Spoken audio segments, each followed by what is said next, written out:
June 25th, 2025. Greg Gaston, Eli Savoy, Elijah Seegers with you. We're live and local, broadcasting from the Family Leisure Studios. Family Leisure, 2120 Whitten Road, just north of I-40. If you got the pool open and you're having fun, but, oh, man, I need chemicals, I need this, I need that. Look, they have it for you at Family Leisure. If you're looking for something like a billiards table, you're looking for any arcade games, they have it for you at Family Leisure. Patio furniture sets, and so much more. Check them out at 2120 Whitten Road, just north of I-40. Just a fun place to kind of walk through and see what they have to offer. So already, it's a feel-like temperature of 84 at 7:01. That's nuts. 78 degrees, the official temperature. Heat advisory once again in effect. 96 is the high today, well over 100 for your heat index.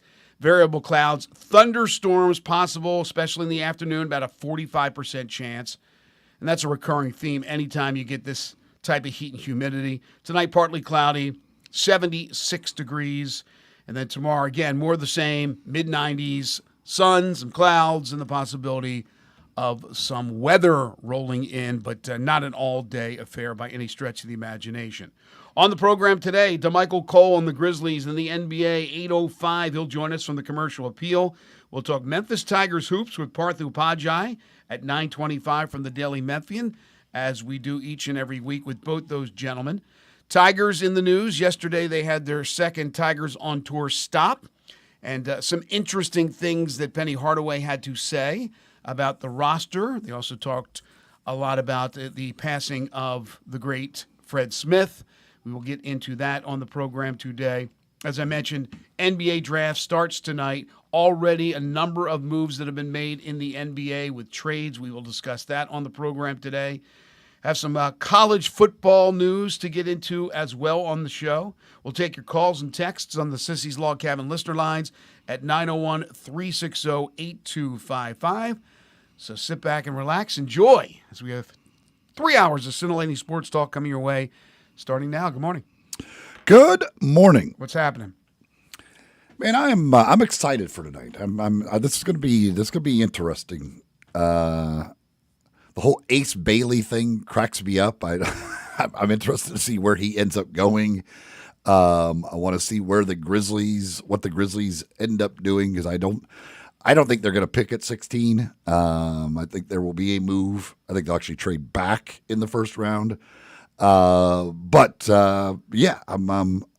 It's weird because it feels like the draft is kind of snuck up because the Grizzlies went so long without a first round pick, wasn't really paying that much attention to it. And then all of a sudden it's like, oh, the Grizzlies have a first round pick. Oh, and the draft is here, by the way. It's draft day all of a sudden. How about the Brooklyn Nets currently have 5 first round picks for this draft? Yeah, and 4 of them come after the Grizzlies, so maybe they would like to move up to 16, and maybe there was some deal could be made between the Grizzlies and the Nets. That would be fun. Wait, is there a particular player that you may be thinking about that's on the Nets? I'm just saying. Kerry Kittles? Are you thinking about Kerry Kittles? I'm just saying that maybe, possibly, that there was somebody at 16 that the Nets would really like to have, and since all 4 of their picks come after 16, maybe they'd like to move up. Maybe they could do some things. I don't know. I would love to see the something be done between the Nets and the Grizzlies. I am always excited about the draft, the NBA draft, the NFL draft. Not so much the Major League Baseball amateur draft. That goes on forever. I just love the fact that the NBA draft is only 2 rounds, and you got to get right into it. The NFL 7, but I still enjoy it. I know it's over 3 days. I love it. I sit there and I watch as much as I can. As long as I don't have anything I need to do, I'll be fixated on both those drafts, but especially tonight, as you said, with the expectations, or at least the excitement of not knowing, right? We can sit here and speculate, but we have no idea what the Grizzlies are going to do. The only thing we know for sure is Cooper Flagg is going number 1 to the San Antonio Spurs. Signed, sealed, delivered, I'm yours. That's it. Dylan Harper maybe 2. I think we're pretty certain Dylan Harper's going 2. Dylan Harper probably I would 2. say that's about a 95 to probably even more than that certainty. But you mentioned Ace Bailey. That whole thing is weird. Then Jay Billis came out, I think, yesterday and said, what about Eli Manning and John Elway and those guys that refuse to want to play? I don't know if it's the same circumstance. He hasn't come out and said, I don't want to play for a particular team. He just didn't work out for a bunch of teams. Did he do any workouts, Ace Bailey? I don't believe so. Yes, I think that's a little different than just saying, I don't want to go to this particular team. By the way, and we'll get into the trades here in a second, speaking of not wanting to go somewhere, according to stories that are out there, Drew Holiday is not happy that he was dealt to Portland. He does not want to be in Portland. So we'll see what happens there. Maybe Chauncey Billups can talk him into wanting to stay, or maybe he's going to be dealt somewhere else. So, that's something to keep an eye on. In the meantime, we love the draft. I would imagine, Elijah Seegers, you are also one that loves watching what's going on with the draft. Yeah, I'll be tuned in to all 3-4 hours of the draft tonight. I think it's interesting the move the Brooklyn Nets made yesterday. I could see them now in position maybe not to trade with the Grizzlies, but to trade potentially with the San Antonio Spurs for the second overall pick and Dylan Harper. I think they're setting something up like that. They certainly have the ability to do whatever they want. I mean, if a team is willing to trade down or whatever. I mean, again, when you've got 5 first-round picks, it gives you a lot of ammunition to try and move somewhere higher into that first round if you would like to do so. Now, in past drafts, we had a little guy named Woj who would drop the Woj bombs on social media in a clever way, and you would end up seeing, if you were following on social media while watching the draft, you would see the names come up on social media before the draft. I don't want that at all. Shams will probably do the same thing. I do not want to, and the problem is you want to keep one eye on social media because of things that might be brewing, and I don't mind the speculation of what may happen, who's talking, but when he comes out and says, yeah, they're taking this guy before Adam Silver announces it, it bothers me. So I won't be looking at my phone tonight. I'll just be strictly watching the television broadcast of the draft. The Athletic did a breakdown of picks 1 through 14 since 2010, and they broke it down by the number of all-star appearances, all defensive teams, and all NBA teams those picks have made. Mm-hmm.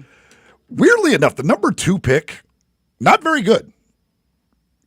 The number 1 pick is 41 all-star appearances, 8 all-defensive team, and 16 all-NBA selections. The number 2 pick has 5 all-star appearances since 2010, 1 all-defensive team, and 2 all-NBAs. And Ja's got 2 of them, or 1? How many all-stars for Josh? I mean, for Ja. Ja's got all-stars, I believe, 2. So he's got 40%. The number 3 pick has 27 all-star appearances, so 22 more than the number 2 pick. And they have 18 all-NBA selections. The number 3 pick has 18 all-NBAs. The number 2 pick has 2. The number 8 pick, not good at all. The number 8 pick has not produced an all-star since 2010.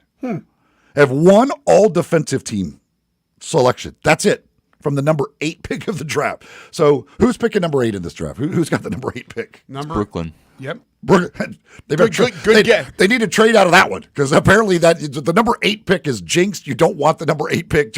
You're going to pick somebody bad. And Elijah, even if you didn't know that for sure, it's a good guess that the Nets were number 8 because they have 5 of the picks. That is the only lottery pick 1 through 14 that has not produced an all-star since 2010 is the number 8 pick.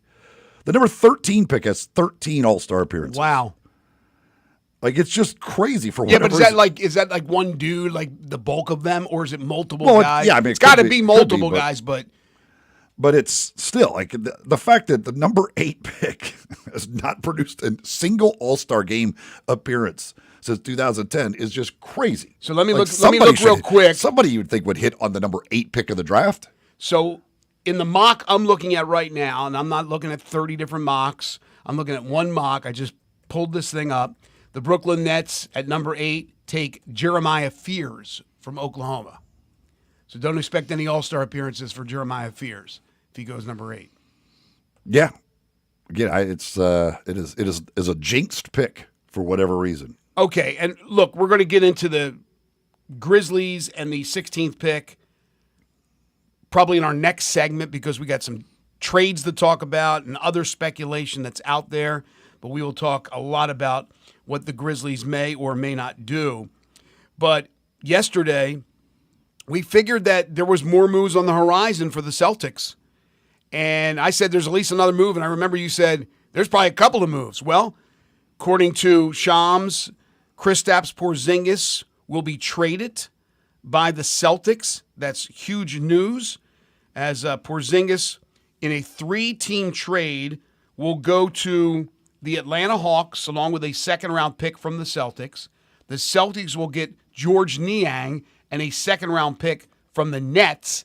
The Nets will get Terrence Mann, and they'll get the Hawks' 22nd overall pick tonight, which makes it their 5th first-round pick. They got 5 first-rounders. But Kristaps Porzingis on the move, high salary, coming off injuries. Interesting, somebody wrote about the fact that they've so far traded away Holiday and Porzingis, who both missed a bulk of games this year with injury. I don't know if there was anything to that or it's just coincidental. But then there's also the rumor out there that they're not done, that Jaylen Brown could be on the move. There was a rumor for Bam Adebayo, a trade between Boston and Atlanta. I don't know if that one will come to fruition. I just don't see them trading Brown, Porzingis, and Holiday, all from that team, with Tatum more than likely going to miss the entire season. What are you trying to do? Dismantle the team completely? Well, the first thing they were trying to do is save a bunch of money. Well, I know that, but they have saved over $200 million with these 2 trades so far. But do you still have to save more? Well, if they want to get all the way out of the luxury tax, they could. They've gotten below the second apron. There is a thought that they want to get all the way out of the luxury tax completely. I don't know if that's where they're headed or what they want to do if going forward. But yeah, I mean, that just these 2 trades alone have saved them over $200 million for next year on their tax bill. They were going to be paying their salary plus tax was going to be $500 million something for next season, and now they have cut around, the estimates I think are around $200 million of that. Again, they're I think like four or 5 million under now the second apron. But yeah, there is some thought that their goal is to maybe get all the way out of the luxury tax completely. That would be difficult, but yeah, I mean they're in a lot of ways kind of punting on next season because Tatum is out and going to use that as a almost kind of a reset with everything as far as the tax is concerned. Yeah, it's just it's crazy to think they won the NBA title 2 seasons ago, and then the Tatum injury derailed everything. Now they're saving money, and they need to, but they've already dealt 2 major pieces, and Jaylen Brown rumored. Look, there was Derek White rumors out there last week. So it is a complete revamp, as you said, with the Celtics. So I guess you could say some of these players were very attainable, and Atlanta is able to pick up Porzingis. And again, Holiday, who reportedly is not happy at all going to Portland. Well, Porzingis is an expiring deal, so that's why for a team like Atlanta, again, it's a one. You're taking a chance 1 year on him. Obviously, he's had injuries and issues. He had the weird mystery illness during the postseason that I'm not sure anybody still has figured out exactly what was going on there. But for Atlanta, it's only 1 year. And again, as we talk about, with the East sitting there the way it is, right. If you're Atlanta, you're like, hey, 1 year with Kristaps Porzingis, we'll take a shot, see what happens while all these guys are out, and maybe we can be the team that makes the run and steps up. Yeah, absolutely. That makes a lot of sense. Another trade yesterday. Again, some of these trades can't be made official until, July 6th? Yes. The Pelicans trading C.J. McCollum, Kelly Olynyk, and a future second-round pick to the Washington Wizards for Jordan Poole, Sadiq Bey, and the 40th pick in the draft. So that's a second rounder. That'll be tomorrow night. Yeah, I'm not really sure what either team was doing. I don't know. Like I don't. Jordan Poole is a guy who can score, takes a lot of shots to do it. Yeah, McCollum can score too. McCollum's a good. I don't know really what either team gains out of this trade. Both teams now, by the way, New Orleans and Washington, each have 2 first-round picks. So right now on the board tonight, between Washington, New Orleans, and Brooklyn, they have 9 of the picks. Yeah, it's going to be a. I'll be interested to see how many of those picks Brooklyn ends up making. The Jazz, according to reports, are shopping John Collins, Colin Sexton, and Jordan Clarkson. Jordan Clarkson, I certainly would think would be attractive to some teams. Mm-hmm. He is. I like him. Big time bench scorer. Again, a bulk shooter, but a guy off the bench who could score like that, I would think would be attractive to a lot of teams.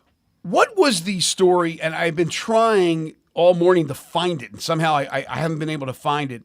But what did Josh Kroenke say about Jokic?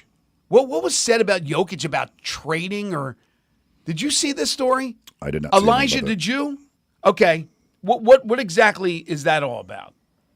So I think he said something along the lines of, if worst thing comes to worst regarding the cap and the second apron, we may be put in a position to have to trade Nikola Jokic. And he said, of course, he doesn't want that, but it's just kind of interesting that he would openly say that in his opening press conference. Oh, my gosh.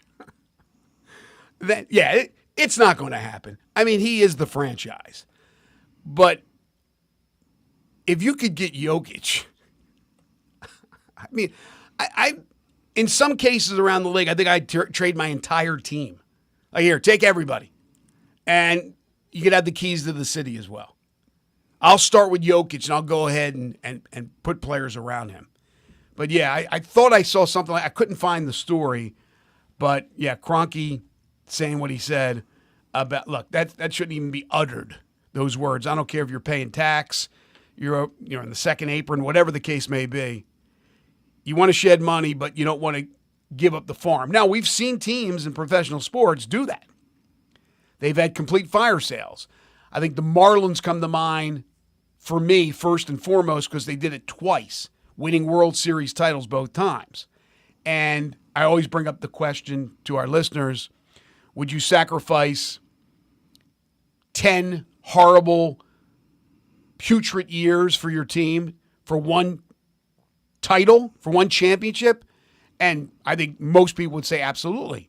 You always bring up the Cubs, long-suffering Cubs fan, and you get a World Series title. You trade your soul to the devil for that. So certainly you would take that if you had to have a fire sale once you won an NBA title. Like Oklahoma City right now, they're in great shape.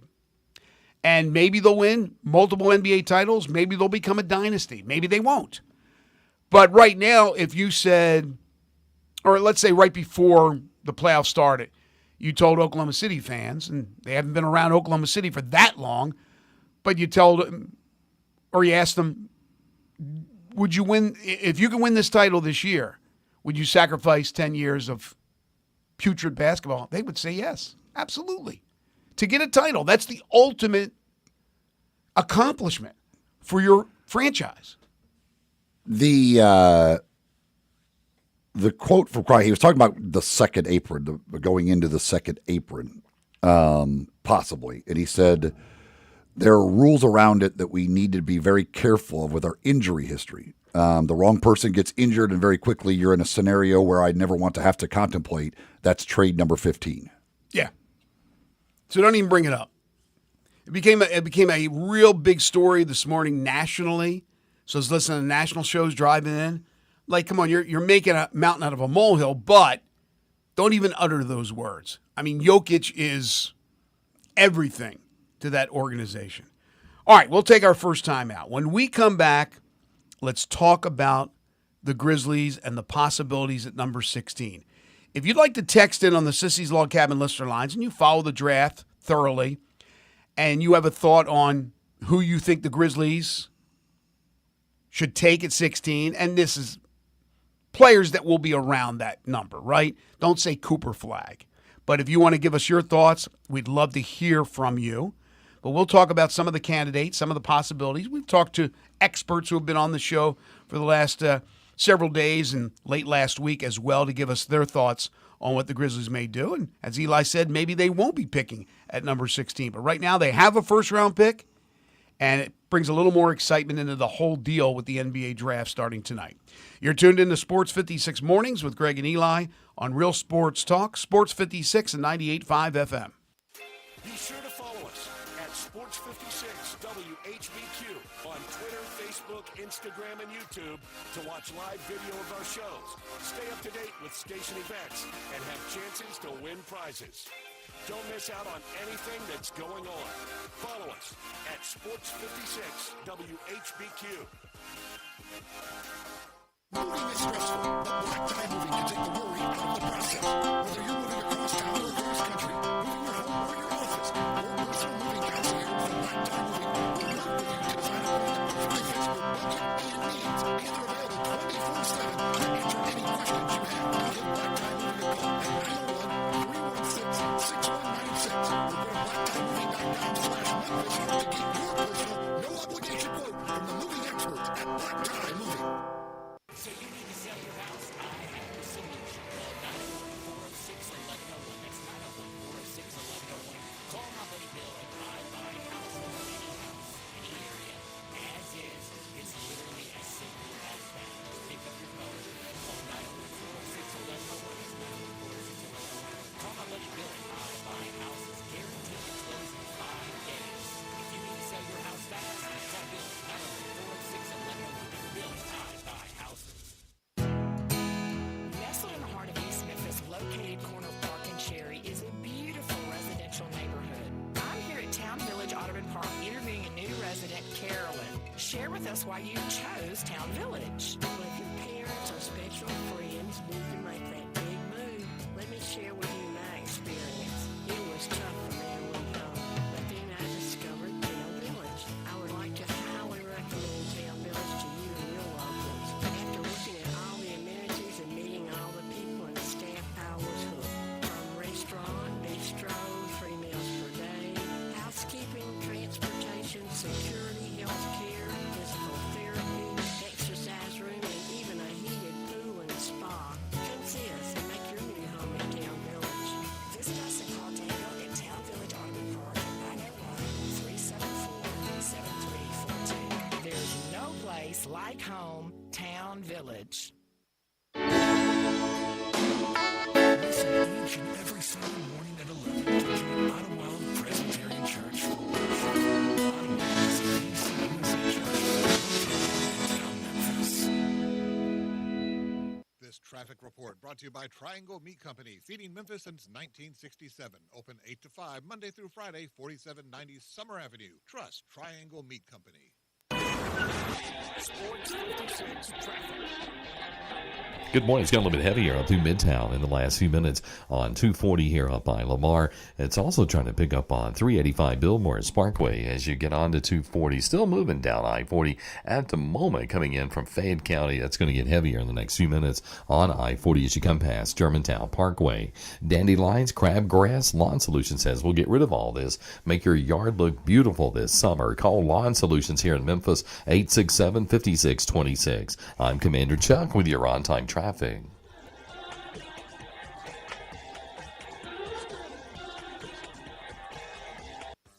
back to Sports 56 Morning on Sports 56 and 98.5 FM. Here once again, Greg Gaston and Eli Savoy. Welcome back, everyone. 7:25 is the time. Greg, Eli, and Elijah talking NBA draft. We'll get into some Tigers news a little bit later on. Tigers on tour made a stop last night at Southwind at Huey's over there on Poplar Avenue, just off Poplar Avenue. and some interesting things they had to say, including Penny Hardaway about his roster that we'll get to again a little bit later on in the show. But right now, the Grizzlies with 3 picks, 2 in the second round, 1 in the first. They have the 16th overall.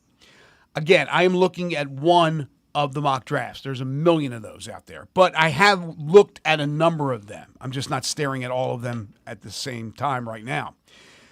The ones that I've looked at so far, most of them, Eli, have Memphis taking Cedric Coward. Now, there's others that have Cedric Coward moving up because of what he did in the draft or at the draft combine. Here's what this particular mock draft has to say about Coward, who is a 6'5", 215-pound guard, small guard, or small forward / big guard. There isn't a better story in this draft. His college career began at Division III Willamette University in Northwest Oregon and included stops at Eastern Washington and Washington State. He only appeared in 6 games this past season, but was so impressive during the draft combine, he opted against returning for another year of college at Duke. Duke wanted him. Now he is headed to the NBA. Not bad for a 0-star recruit who didn't play varsity in high school until his junior year. It is quite the story. Yeah, and I would like him. I think he fits the need and all the reviews and everything about him. I think he would be a good fit for the Grizzlies. If he makes it to 16, I certainly could see them staying there and picking him. If he doesn't, that's what I really think the Grizzlies might trade back. Although, again, I think the Grizzlies just want to save a little bit of money with the whole Jaren thing. That's why I think there's the chance they could trade down to save a little bit on the contract of this selection. My thing is this. I just hope this selection, especially if it's at 16, is a wing. I do not want to use number 16 on a big guy. I don't understand. I'm with you. If you want to trade back and take the big guy later in the first round, okay. I just don't see. We don't even know that Zach Edey's really going to miss that much time. And if you're drafting a big, when Edey comes back, like what's that guy's role on the team? Right, you need a big. He's your 4th or 5th big guy. Like I don't like what you're drafting a 4th or 5th big guy at 16. That to me makes no sense. Yeah, you need a big guy. We know they need a big guy because you don't know right now. It's the uncertainty of Zach Edey.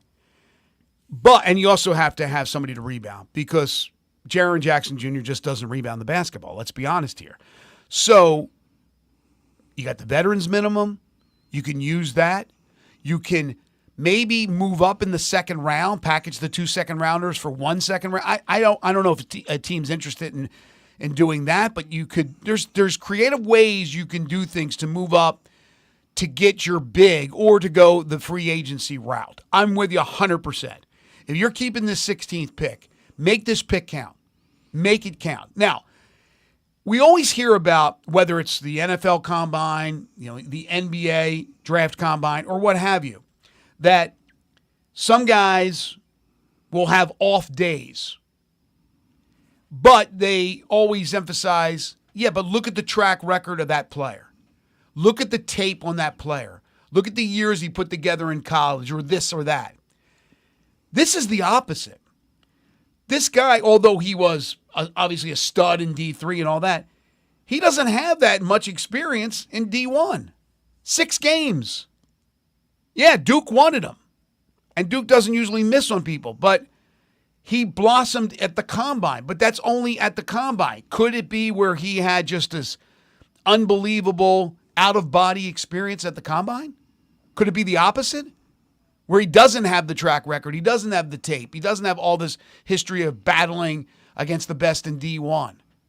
And maybe it's just one of those, looks great, the beautiful car, but the engine maybe not as strong as we thought it would be. You're still gambling, right, with a guy with this much inexperience of playing big-time college ball. No? Yeah, but everybody's a gamble.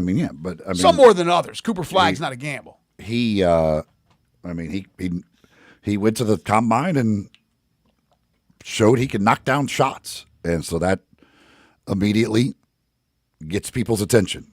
And with, athleticism, size, everything else like that, you can immediately show teams, wait, that guy can hit threes. We like that guy. That's the immediate attention getter for teams now. Can you make threes and are you switchable defensively?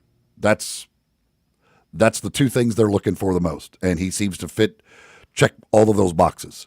Okay. Like I would like him a lot. I would be very happy with McNeely. I would be very happy with Nate Clifford. I'd be happy with any of those guys, which those are three of the most common guys that they have the Grizzlies that fit the position taken you want. in that pick. Some of the other some of the people, the ones that have them taking a big, by no means. Hold off on that. Yeah, hold off on that for a second. So you're Liam McNeely's interesting. Did you see the story yesterday about Liam McNeely played the whole second half of the year injured? And he said, I'm 100% now, and I am a much better shooter than, unfortunately, what I showed out there in the second half of the year. Now, again, you got to look back and trust your eyes, but he was not great for Connecticut in that second half of the year. So I don't know if it's all injury or not, but that's a gamble too with McNeely. Nate Clifford, again, very interesting. In this mock I'm looking at, they have him going one spot ahead of the Grizzlies pick. They have him going to Oklahoma City at number 15. 6'5", 205-pound wing, 37% from three. Again, the age at 23, I don't think that's that much of a factor. I know people go crazy about the age. Any others? Elijah, you put your mock drafts together and throw them up there on social media. Any other wing players, 3-and-D guys type players that you can add to this list that could be available at 16, along with Coward, Clifford, and McNeely, and some of the guys we've brought up? Yeah, I think Rasheer Fleming, a guy I mentioned yesterday, Yes. he's projected to go by most mocks in the early 20s, but I believe that he is one of the steals of this draft. A 6'9" guy with a 7'5" wingspan, shot 40% from three at St. Joe's last year, a guy compared to Obi Toppin. I think that he could be a realistic pick for the Grizzlies here, as well as a guy like Colin Murray Boyles, who doesn't fit like the 3-and-D mold, but's a guy who could project to be a really good defender and a connector, a good playmaker at most likely the 4 position. So he's another guy that I could strongly see the Grizzlies taking, as well as Asa Newell from Georgia. I like him as well as a stretch piece. I like Asa Newell. Colin Murray Boyles can't shoot. So, I mean, that's one where you wouldn't want him to take in the 16th, with the 16th pick, this guy who's just a defensive dude. I honestly don't get the Colin Murray Boyles thing. He's 6'6" and a half, and played center for South Carolina, and they were bad. I just don't know. I just don't know how he fits in the NBA. I really don't at that size without being a perimeter shooter at all, but being able to be a stretch 4. Right. He made 9 threes all of last year. Yeah, he made 9 threes in his college career because he didn't make any the year before. But people love him. I mean, but I love the Rasheer Fleming. I really do. You talked about his wingspan at 7'5". He shot 4.5. He attempted on average 4.5 threes per game. He shot 39% from three. A 6'8". He's got great size. I like that. I'm. How about the guys? I don't want Murray Boyles. I just don't get. Again, I don't. Somebody maybe he turns out to be great somehow. I just don't. That's weird. A 6'6" guy. He's 6'6" and a half without shoes, so whatever. 6'7" guy, and you can't shoot threes. I'm with you. I just don't know how you're fitting in the NBA. Elijah, what about Hugo Gonzalez from Spain? Yeah, I don't know a whole lot about him, but from what I have seen, he's a very raw prospect. He would take some time to develop as a consistent NBA role player, so I don't think it would be in the best interest for the Grizzlies if they're trying to win. Well, let me ask you this. Okay, he's 19 years old. He's a 3-and-D prospect. He's physical. I mean, the guy's big, 6'6", 225. Are they – okay, we always talk about the youth of the Grizzlies. Are they looking at this guy, whoever they take at 16, as being like a starter? I mean, is that what we're talking about for a team that's going to that they're going to compete with some 20-year-old jumping into the starting lineup? I know Wells did it last year, but are they going to have young Jalen Wells, young fill in the blank, Rasheer Fleming, John Morant, Brandon Clark, whoever starts at center? I mean, what are we talking about here? I think we're talking about a bad basketball team if that's the case. So I'm looking at a possible project or a guy that's in the rotation. But, I mean, I hope to God they're not throwing in this pick as a starter. I hope there's more moves out there that they're making. Kentavious Caldwell-Pope, obviously, if he's staying with the team, and I guess he is, that's an obvious starter. I don't know. Is that what we're looking at here? I don't think they want this guy to start again. There's more picks to be made. No, right, that's what I'm saying. I mean, let's say if Edey was healthy, you'd have Edey starting his second year. You'd have Wells starting his second year, assuming he starts again. You'd have this kid, a rookie. I mean, I don't think anybody thinks this kid's a starter. Okay, I don't know. all right, I don't think sure. anybody is thinking like. Well, Elijah was talking about the project and saying, I don't mind a project right now. But they are in win now mode. Like they are still in win now mode, though. That's why it's like they're drafting a guy who's going to be for 3 years down the road. I don't think they necessarily want that. They want somebody who could possibly contribute this year. Well, the foreign players are different. Now, I don't know a lot about him either, so I don't know how much he played maybe with the national team. He's 19 years old. He's young, but I bet he's had that experience of playing against men for a while, even though he's 19.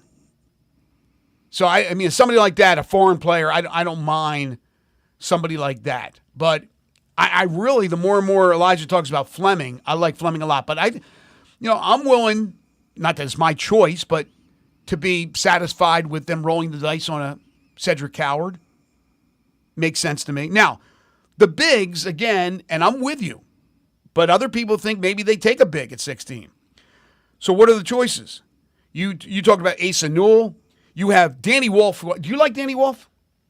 I do, but not necessarily for the Grizzlies. I don't think he's a great system fit, but Okay. I do think he'll be a good offensive NBA player. He has a lot of defensive concerns. How about I Sorber? don't want to be anywhere near Danny Wolf. If Danny Wolf Okay. is the selection tonight, that to me is awful. How about Sorber? Again, I don't. If it's at 16, I don't want any of these guys. Right. No, I'm with you. If you draft Sorber later, which you're not going to probably get him that much later, No. I wouldn't. If they trade it down into like the mid 20s, the guy honestly, if they're going to take a big there, I would take Kalkbrenner if he's available. I like that. Derek Queen, I know he's not going to fall to 16, but man, I'm looking at some mocks where he's 15, where he's 12, where he's 13. Are you kidding me? Derek Queen? I know he's not the kind of, they're not looking for that player necessarily. That dude is talented. I'm not just saying that because he went to Maryland. I think he goes to 12 for the Chicago Bulls. I think he's the Nikola Vucevic replacement. Do you know, by the way, anything about the Behringer kid, the Johan Behringer? I know a little bit. I compared him to Kevon Looney. I think he's a good connecting big, but he's very much a role player and will not play outside of that role. 18 years old is Behringer. Soccer was a sport of choice growing up. 18 years old. He's considered one of the top interior defenders in the draft. So I'm just reading that. I've never seen the guy. I don't know about him other than what I just read. Some text on the Sissy's Log Cabin listener line at 360-8255, 360-8255. Randy Texan says, do you remember the movie Draft Day? Am I the only one that sees similarities between the movie and what's happening here in Memphis? I mean, 2 weeks ago, the Grizzlies didn't have a first-round pick. After the Bain trade, we have the assets to make a serious offer for just about any player they covet. Most people agree that there are more moves to be made. What they are is anyone's guess. I got my fingers crossed that they take a big swing, hit or miss. That was a good movie. Is Zach Kleiman Kevin Costner? Another texter says, Clifford from Colorado State. I don't care how old he is. I don't care how old he is either. Yeah, I mean, again, 23, who cares? Like, Yeah. if he was 28, it'd be different, but he's 23 years Right, old like- versus whatever. If he gives you 12 years, he's the 30. Grizzlies are in win-now mode, so a guy who's 23 doesn't scare me at all as far as that is concerned. Another texter says, please do not draft any new players.